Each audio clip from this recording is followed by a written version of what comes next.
नमस्कार विद्यार्थी मित्रांनो, स्वागत आहे आपल्या यूट्यूब चॅनलवर ज्याचं नाव BMS मराठी। तर आजच्या व्हिडिओमध्ये आपण अधारणीय वेग म्हणजे अधारणीय वेगाचा आपण काय बघणार आहे। आपल्याला एक एलिक विचारला जातो आपल्या पेपरमध्ये की अधारणीय वेग खालीलपैकी कोणते तरी 4-5 अधारणीय वेग द्यायला असते आपल्याला, आणि त्यामध्ये आपल्याला त्याच्या व्याधी आणि त्याची चिकित्सा लिहावी लागते। म्हणजे त्या अधारणीय वेगाचे काय केल्यामुळे धारण केल्यामुळे कोणत्या व्याधी होतात आणि त्यावर आपली चिकित्सा काय देऊ शकतो यावर आपण सिंपल जाणून घेणार आहे। तर चला व्हिडिओला सुरुवात करूया। आता काय सांगितलंय पहिला आपण आता न धारणीय वेग न वेगाना धारणीय या अध्यायानुसार चरक संहितेतील 7वा अध्याय। तर ह्या अध्यायाला आपण बघत आहे। आता त्या अध्यायानुसार आपण हा अधारणीय वेग बघत आहे। आता या अध्यायामध्ये कसं सांगितलं, तर पहिला जो वेग आपला मूत्रवेग अवरोध। आता मूत्रवेगाचा अवरोध केल्याने काय होतं, कशा प्रकारे आपल्या शरीरात व्याधी वगैरे उत्पन्न होतात। आता यात काय झालं, मूत्रवेगाचा अवरोध जर केला तर शरीरामध्ये काय बस्ती आणि काय मेहन म्हणजे लिंगामध्ये शूल म्हणजे सूज पाहायला मिळते। आता हे ध्यानात ठेवा, समजा मूत्राचा अवरोध जर केला तर मूत्र कुठून निघतं आपल्या शरीराच्या बाहेर, तर बस्ती प्रदेशामध्ये, बस्ती म्हणजे प्युबिक एरिया वगैरे, आणि मेघन म्हणजे लिंग म्हणजे आपल्या जिथून म्हणजे युरेथ्रा वगैरे आपल्या लिंग मध्ये असतील वगैरे, तर त्याने तिथून कसे होतं की युरिन पास वगैरे होती। तर अशा प्रकारे तिथं काय ते शूल म्हणजे सूज वगैरे येते, अशा प्रकारे सांगितलं। त्यानंतर काय सांगितलं, मूत्र कृच्छव्यवता शिशूल, आणि त्यानंतर काय म्हटलं विनाम। आता विनाम म्हणजे काय बस्ती प्रदेशात मर्दनवत वेदना म्हणजे बस्ती प्रदेशी एक प्रकारे वेदना, अशा प्रकारे सांगितलं। तसंच वंशन प्रदेशात आनह, ते वंशन प्रदेशात आनह म्हणजे आपलं जे हिप जॉईंट वगैरे येते, वंशन प्रदेश आनह आग वगैरे होते, असं प्रकार सांगितलंय। त्यानंतर काय म्हटलंय, स्वेदन अवगाहन। आता आपण यार चिकित्सा काय देऊ शकतो, आता चिकित्सा काय देतो आपण, स्वेदन वगैरे, स्वेदन अवगाहन। आता स्वेदनाचा एक प्रकार आहे अवगाहन स्वेदन, त्यानंतर अभ्यंग, त्यानंतर घृताचे व अवपीडक, त्यानंतर त्रिविध बस्तीकर्म। म्हणजे समजा एक थॉट सांगते, एक बस्तीकर्म देतो आपण, स्वेदन देतोय, अभ्यंग देतोय, त्यानंतर काय म्हटलंय घृताचे अवपीडक देतो, अशा प्रकारे आता ध्यानात ठेवाच तुम्हाला। नंतर पाहतो आपण दुसरा वेग पाहतो पुरुष वेग अवरोध। आता पुरुषचा अवरोध केल्यामुळे काय होतं, आता पुरुष कुठून होतं, आता पोटामधून आपल्या बाहेर पडतं, तर पक्वाशयामध्ये शूल येते वगैरे, त्यानंतर शिरशूल होते वगैरे, त्यानंतर अपनवायू व मलामध्ये अवरोध उत्पन्न होतो, त्यानंतर अपनवायू आणि मलामध्ये अवरोध उत्पन्न होतं। तसं पिंडिका दृष्टिगेन आद्यमान म्हणजे काय म्हटलं, पिंडोको वेस्टर्न आद्यमान म्हणजे काय म्हटलं, आद्यमान म्हणजे दुखणे वगैरे, अशा प्रकारे। नंतर काय म्हटलंय की आता त्यावर आपण काय ट्रीटमेंट वगैरे काय करू शकतो, म्हणजे चिकित्सा कशा प्रकारे करू शकतो, स्वेदन अभ्यंग ते सांगितलं, स्वेदन अभ्यंग अवगाह वर्ती बस्तीकर्म आणि प्रमाती आणि अन्न काय प्रमाती अन्नपान। आता मूत्र पुरुष वगैरे झालं त्यामध्ये काय दिसेल तुम्हाला, स्वेदन हे कॉमन दिसतले, स्वेदन अशा प्रकारे, स्वेदन अभ्यंग वगैरे। आता खालचे जे रिजन वगैरे आपले प्युबिक एरिया वगैरे, तर तिथं आपण जास्त कसं करतो, मूत्रवेग अवरोध वगैरे झाला, पुरुष वेग अवरोध वगैरे झाला, त्यानंतर शुक्रवेग अवरोध वगैरे झाला, त्यानंतर अपनवायू वगैरे अवरोध वगैरे झाला, तर त्यावेळी आपण काय करतो, तिथं अभ्यंग वगैरे देतो, त्यानंतर स्वेदन वगैरे बस्तीकर्म करतो, अशा प्रकारे आपण तिथं देतो।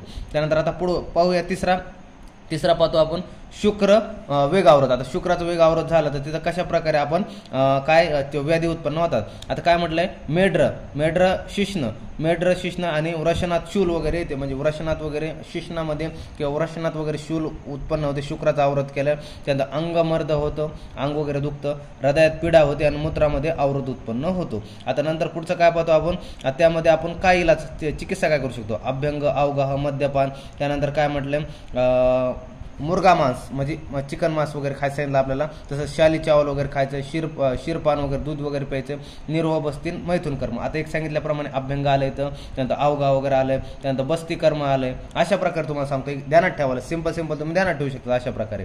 नंतर पुढे गेलं तर अपनवायू। आता अपनवायूमध्ये काय चौथा जो आपला वेग अपनवायूचा अवरोध केल्याने, तर तिथं अपनवायू आता कुठं असतो, आपला खाली काय शरीराच्या जे अधोभागात असतो, अपनवायूमुळे आपल्या मलमूत्रात विसर्जन वगैरे होत असतं। तर अपनवायूमुळे काय होतं, अपनवायू मलमूत्र व पुरुषाचा अवरोध आद्यमान म्हणजे मलमूत्राचा अवरोध वगैरे होतो। अपनवायूचा जर वेग अवरोध केला तर मग काय मलमूत्राचा अवरोध होणार, आद्यमान वगैरे दुखणार वगैरे, त्यानंतर क्लब वगैरे होणार, अवसाद आणि वेदना वगैरे होणार, अशा प्रकारे। नंतर जर पुढे पाहायला गेलं तर पुढे काय सांगितलंय की आता त्याच्यावर काय चिकित्सा करू शकते, स्नेहन स्वेदन वर्ती वात अनुलोमन अन्नपान आणि बस्ती प्रयोग झालं का सांगितल्याप्रमाणे, स्वेदन वगैरे बस्ती प्रयोग वगैरे, असं ध्यानात ठेवू शकतो कोणाकोणाला की हे बघा, मूत्रवेग अवरोध पुरुष, शुक्रवेग अवरोध अपनवायू। आता छर्दी म्हणजे काय आपली उलटी। आता छर्दीमध्ये उलटी सांगितलं, तर यामध्ये काय सांगितलं छर्दीमध्ये ते बघून घेऊया। आता छर्दीमध्ये काय होतं, कंडू येते, कोटमध्ये शीतपित्त वगैरे होतं, त्यानंतर अरुची व्यंग शोथ पांडू ज्वर कुष्ठ आणि हल्लास आणि काय विसर्प अशा प्रकारे. आता छर्दी म्हणजे उलटी आहे ना, तर उलटीमुळे काय होऊ शकतं, आता उलटीचं एक इमॅजिन करा, उलटी वगैरे केली तर उलटी कुठं पडते वगैरे, तर कंडू वगैरे म्हणजे समजा बॉडीवर पडली कसं, तर अवरोध वगैरे केल्याने कंडू वगैरे तुम्ही ध्यानात ठेवू शकता. नंतर अरुची वगैरे म्हणजे तोंडाला वगैरे चव न राहणं, अरुची, व्यंग वगैरे उत्पन्न होणं, उलटीचा कुठं आपल्या उलटीचं आपण काय केलं की उलटी वगैरे नाही केलं, त्याचा अवरोध वगैरे केला, त्यामुळे शरीरात राहिल्यामुळे व्यंग वगैरे उत्पन्न होऊ शकतो, पांडू वगैरे हे उत्पन्न होऊ शकतो, ज्वर वगैरे, कुष्ठ वगैरे, म्हणजे एकदम skin related disease, skin related जेवढे प्रॉब्लेम असतील ते कशाने, छर्दीमुळे होतात आपल्याला. नंतर पाहायला गेलं तर त्याच्यावर आपण चिकित्सा कशा प्रकारे करू शकतो. आता चिकित्सा आपण त्याच्यावर बघतो, चिकित्सा कशा प्रकारे करू शकतो. आता भोजन देऊन वमन द्यायचं आपल्याला, भोजन देऊन वमन करायचं, मग धूमपान द्यायचं, त्यांना लंघन, रक्तमोक्षण, वृक्षान्नपान आणि व्यायाम विरेचन वगैरे द्यायचं आपल्याला. त्यात तुम्हाला ध्यानात ठेवायचं, धूमपान द्या, वमन द्या, त्यानंतर अन्नपान, वृक्षान्नपान, त्यानंतर व्यायाम आणि विरेचन वगैरे आपल्याला द्यायचं अशा प्रकारे. नंतर आता पुढे पाहायचं आपण शौतू वेग अवरोध. आता शौतू वेग अवरोधमध्ये कशा प्रकारे सांगितलं, आता शौतू 6वा वेग अवरोध आहे. यामध्ये तुम्हाला शौतू म्हणजे शिंक. आता शिंकमध्ये काय होतं तुमचं, मन्यास्तंभ, मन्यास्तंभ म्हणजे काय, मानेश ठिकाणी वेदना वगैरे होतं तुम्हाला. त्यानंतर शिरशूल, डोक्याच्या ठिकाणी आपल्या काय येतं, सूज वगैरे ते आद्रित. त्यानंतर अर्धवभेदक इंद्रिय दौर्बल्य म्हणजे इंद्रियामध्ये दौर्बल्य वगैरे येते. आता एक इमॅजिन करा, एक माणूस असा, आता हे माणूस आहे आणि ते आता शिंकू राहिला, असं शिंकू राहिला, तर त्या शिंकू राहिला म्हणजे मान वगैरे खाली जाते ना, तर शिंकाचा अवरोध करतो, तर मानेमध्ये वेदना होणार त्यानंतर शिर म्हणजे डोक्यामध्ये सूज वगैरे येणार, त्यानंतर इंद्रिय दौर्बल्य वगैरे उत्पन्न होणार त्याच्यामध्ये. अशा प्रकारे तुम्ही सांगू शकता. नंतर आता पुढे जर पाहिलं तर पुढं काय, आता पुढं काय झालं, त्याचे चिकित्सा कशा प्रकारे आपण करू शकतो.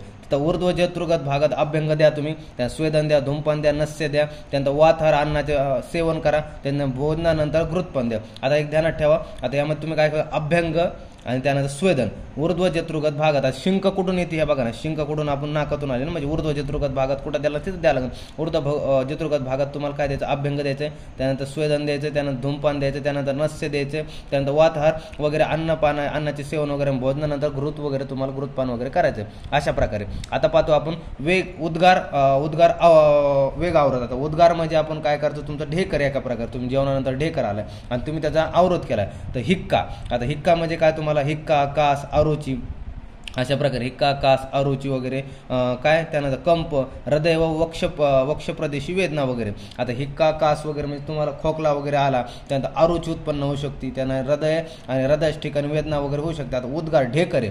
आता ढेकर समजा, ढेकर कुठून निघतो, आता हाच माणूस समजा, पुन्हा तेच पाहूया आपण की हा माणूस आहे, आता त्याचं ढेकर आलं त्याला, तर ढेकर अशा प्रकारे त्याला आला, असा ढेकर त्याला आला, ऊर्ध्व दिशेने आला, त्याने त्याचा अवरोध केला, ढेकरचा अवरोध केला. तर ढेकरचा अवरोध केल्यामुळे त्याला काय ना, खोकला वगैरे ना, कास येणार वगैरे, त्यानंतर काय होणार, हृदयाच्या ठिकाणी वेदना वगैरे होणार, जड पडणार ना हृदय वगैरे, की विचार करा ना, जर ढेकर वगैरे म्हणजे काय, स्टमक वगैरे फुगले, मग त्यामुळे काय होणार, आपण बाहेर नाही काढले ते हवा वगैरे, तर मग काय होणार, ते हृदय वगैरे वक्ष प्रदेशामध्ये वेदना वगैरे होणार त्याला.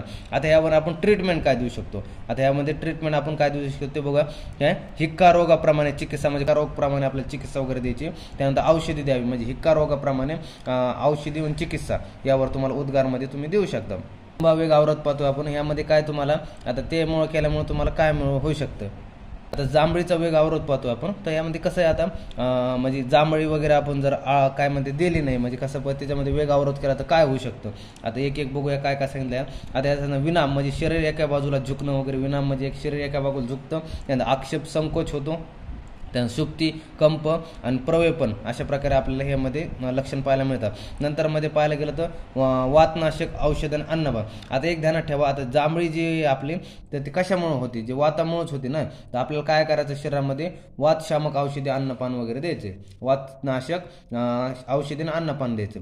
नंतर पाहतात शुदा. आता शुदा म्हणजे आपलं भूक वगैरे काय, शुदाचा अवरोध केल्यामुळे आपण म्हणजे काय केलं, भूक लागली पण जेवण नाही करत, भूक लागली पण जेवण नाही केलं, तर यामुळे काय हे होऊ शकतं. आता पुढे बघतो आपण त्यात काय काय होऊ शकतं. आता भूक लागली, जेवण नाही केलं, तर काय नॉर्मल काय होणार, कार्श येणार, दौर्बल्य येणार, ते वैवर्ण येणार, अंगमर्द होणार, अरुची होणार, भ्रम येणार. म्हणजे कार्श म्हणजे काय होणार की बारीक वगैरे होणार, दौर्बल्य येणार, शरीरामध्ये अंग वगैरे दुखणार, अरुची वगैरे उत्पन्न होणार, भ्रम वगैरे होणार अशा प्रकारे. मग यावर आपण काय चिकित्सा कशा प्रकारे देऊ शकतो, तर चिकित्सामध्ये आपण स्निग्ध, उष्ण, लघु भोजन असं देऊ शकतो आपण. म्हणजे भोजन रिलेटेड आहे ना, तर मग काय भोजन, स्निग्ध भोजन घ्या, उष्ण भोजन घ्या, लघु भोजन घ्या, जे पचायला सोपं असेल वगैरे, यावर चिकित्सा. आता पिपासा म्हणजे तहान. आता तहानाचा वेग, तहान लागली पण पाणी पिलं नाही आपण, वेग अवरोध केला. आता यामध्ये काय होऊ शकतं, तर कंठ व मुखात शोष वगैरे होऊ शकतं, त्यानंतर बाधिर्य येऊ शकतं, म्हणजे बाधिरपणा येऊ शकतो. श्रम थकवा उत्पन्न होऊ शकतो. साध म्हणजे डिप्रेशन, काय डिप्रेशन, हृदयात व्यथा व पीडा, म्हणजे साध म्हणजे डिप्रेशन वगैरे होऊ शकतो आणि हृदयात पीडा वगैरे व्यथा होऊ शकतं आपल्याला. आता यावर चिकित्सा काय देऊ शकतो आपण?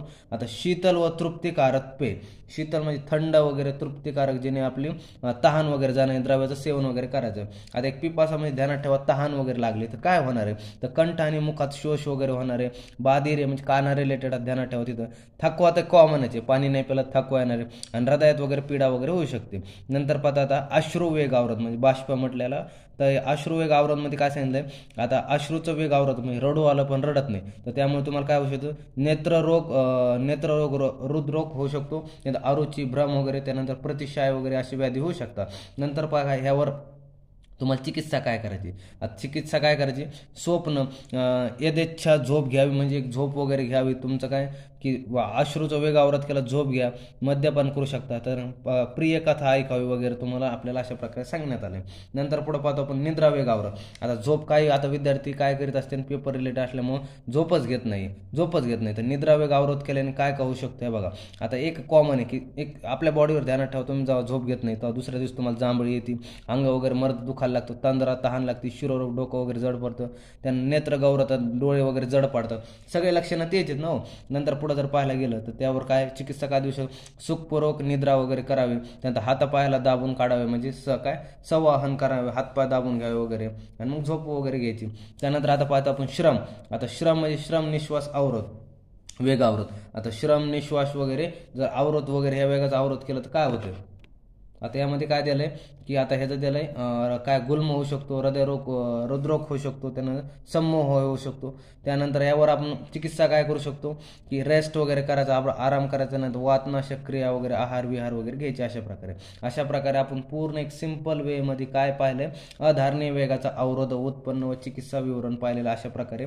तर हे आपण छानपैकी पाहिलेलं आहे. आता यावर तुम्हाला ध्यानात ठेवायचं वगैरे. आता हे सांगितल्याप्रमाणे 4 मध्ये तुम्ही काय वापरू शकता की स्नेहन, स्वेदन वगैरे, हे स्नेहन, अभ्यंग वगैरे, त्यानंतर काय बस्तीकर्म वगैरे, असं तुम्ही हे छान असे हे वापरू शकता तुम्ही सगळ्यामध्ये. बस्तीकर्म तुम्हाला दिसन, अभ्यंग दिसन, अवघन दिसन, त्यानंतर बस्तीकर्म दिसन.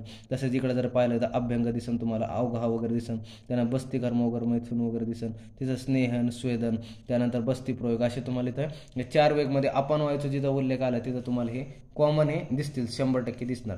आणि मूत्र वगैरे म्हणलं तर काय की शूल वगैरे होणार, बस्ती प्रदेशी शूल वगैरे, पक्वाशी शूल वगैरे, अशा प्रकारे तुम्हाला लक्षण वगैरे पाहायला मिळू शकतात. इकडं पण शुक्रवेग आवरणमध्ये व्रषणात वगैरे शूल वगैरे तुम्हाला पाहायला मिळू शकतात. अशा प्रकारे असं होतं आपलं हे न धारणीय वेग, म्हणजे अधारणीय वेग ह्याच्यावर की जे वेगाचं धारण नाही केलं पाहिजे. आता धारणीय वेग कोणकोणते आता ते पाहायचे आपल्याला. आता 3 आपल्याला मेनली 3 धारणीय वेगाचा चरक संहितेनुसार उल्लेख येतो की आचार्य चरकनुसार धारणीय वेगाचे वर्णन करा. तर 3 धारणीय वेगाचे वर्णन आपल्याला आले. त्यामध्ये आपण पाहतोय कोण? मानसिक, वाचिक आणि शारीरिक. मानसिक, वाचिक आणि शारीरिक हे 3 धारणीय वेग. यामध्ये काय मानसिक धारणीय वेग यामध्ये काय सांगितले? लोभ, शोक, भय, क्रोध, अहंकार, निर्लज्जता, ईर्ष्या, अतिराग वगैरे, व अति काय म्हटलंय?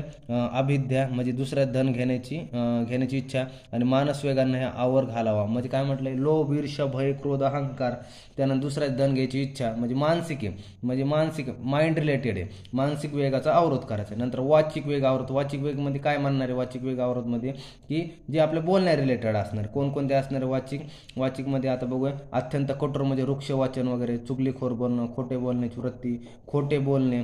त्यानंतर काय म्हटलंय पुढं? काय म्हटलंय? अर्थात वेळेचा विचार न करता कुठेही भान नसल्याने काही अशुभ बोलणे याचा अवरोध करा वगैरे, म्हणजे काही पण कसलंही बोलू नये. त्यानंतर खोटं बेटा बोलू नये, त्यानंतर असं लबाडीचं वगैरे बोलू नये, असं वाचिक सांगितलंय. आता शारीरिक धारणीय वेग. आता शारीरिक धारणीय वेग कोणकोणते ते एकदा जाणून घेऊया. काय सांगितलंय आता एक बघूया की दुसऱ्याला कष्ट देण्याची वृत्ती वगैरे ठेवू नये. त्यानंतर शारीरिक कर्म केलेत, त्यानंतर स्त्री संभोग, त्यानंतर चोरी, हिंसा, वेगाचा अवरोध करावा, त्याग करावा, म्हणजे चोरी वगैरे करू नये. त्यानंतर काय म्हटलं? दुसऱ्याला त्रास वगैरे देऊ नये. अशा प्रकारे तुम्हाला काय सांगितलंय की शारीरिक धारणीय वेग सांगितले. अशा प्रकारे चरक संहितेनुसार धारणीय होते आणि अधारणीय वेग होते. आता यामध्ये तुम्हाला एक LQ सुद्धा उद्याच पेपरला पाहायला मिळू शकतो किंवा ACQ सुद्धा पाहायला मिळू शकतो. धन्यवाद.